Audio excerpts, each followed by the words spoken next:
Okay, so now we're on a, I want to say 2017, maybe 2018 CE.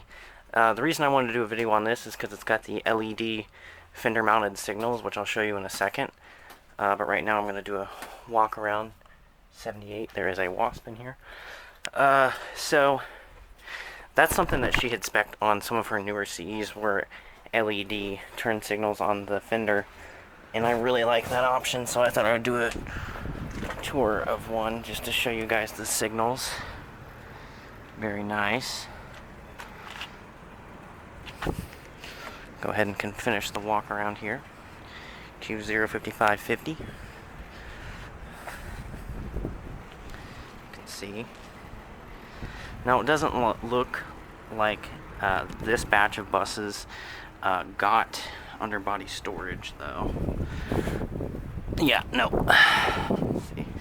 Mason City Schools. Kind of tight here in between the two tails. Q05550.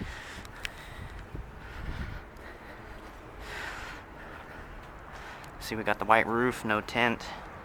Not a bad looking bus.